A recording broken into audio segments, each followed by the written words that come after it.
here we go, on the roll, the Bristol F.2B Fighter.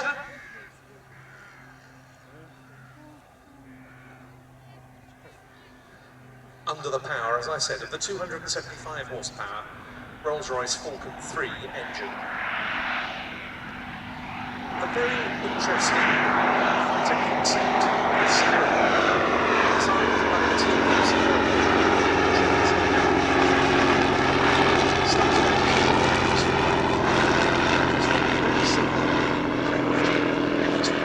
It wasn't the concept of the aircraft, however, nor its armament, that was the problem with the Bristol fighter to start with. The first use of the F-2A was during the Arras offensive in the spring of 1917. It was disastrous.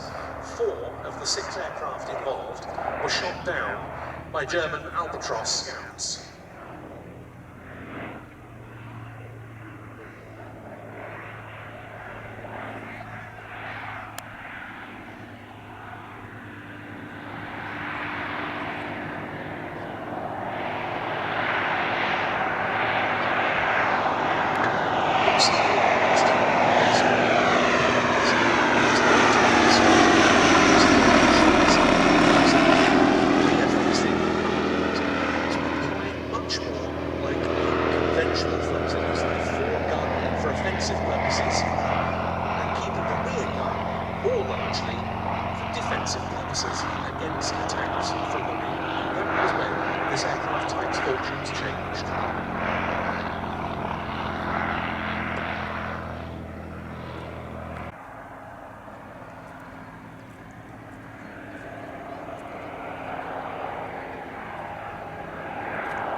Ace on the F.2B was a Canadian Andrew McKeever.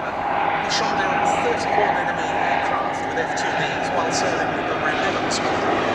In total,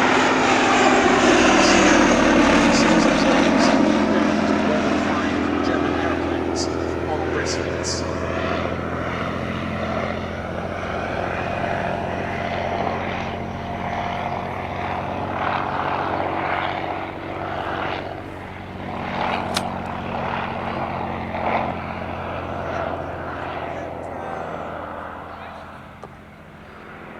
Ben was saying, as the Sopwith Triplane gets air modification, they cut the fabric panel, cut a square out of it from the bottom of it, so the gunner could rotate the gun.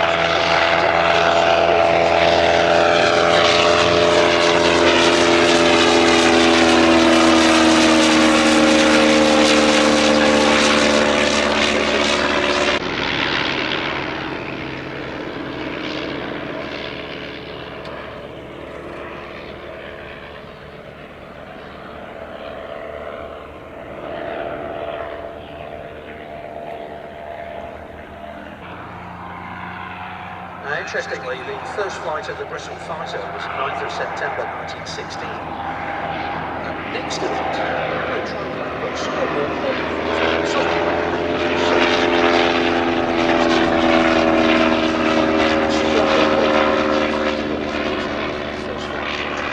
The use in a crisis that erupted after Turkish forces threatened British and French troops.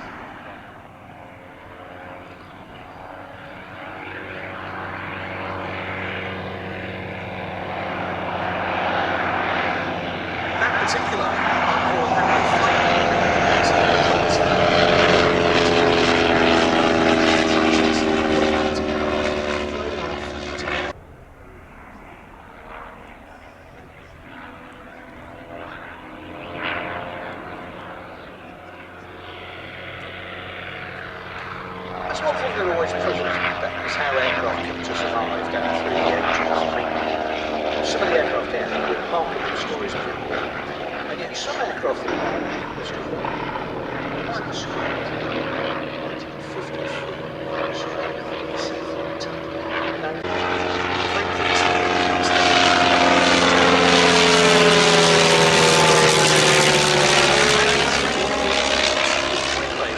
one of the 3 aircraft built for the collection by the Northern Aeroplane Workshops.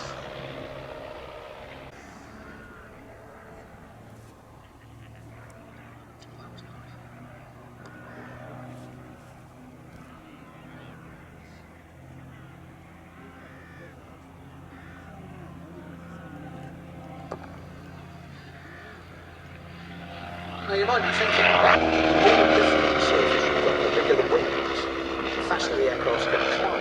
The trouble is, if you make very long, thin wings, I don't really want to build a longer span biplane. So the solution they came up with.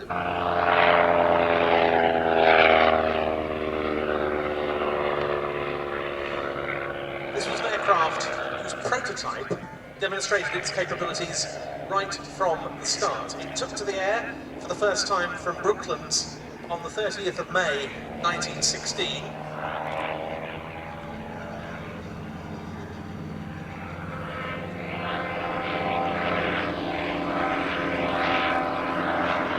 Just over a fortnight later, the prototype was released to the Royal Naval Air Service to deliver to England and then to the station of Chilford.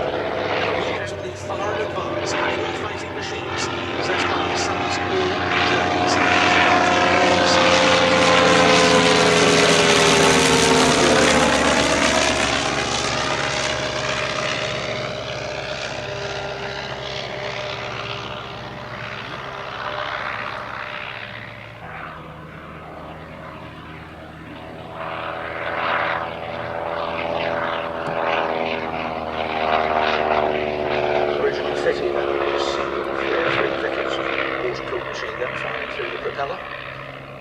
Top of the fuselage. Very quickly a field mod came out for 2 machine guns to bring in line with standard fighter armament of the day.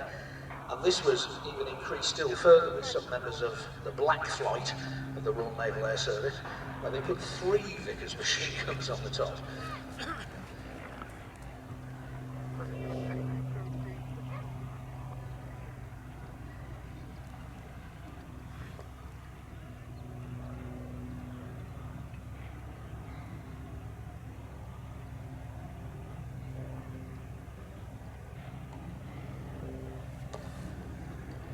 Coming into land there, you could hear the quite distinctive noise of a rotary engine, the blip switch, which actually turns the ignition on and off to give you a sort of rudimentary thing. You have got a throttle, but you mostly set the engine up to run at maximum RPM with the throttle and what was known as the fine adjustment, and you leave it at that. So when you want to come into land, you simply cut the ignition, the aircraft window, the engine window that's behind the propeller, and then you can restart it again if you need a little more power to put it out further down the runway. Stu Goldsmith was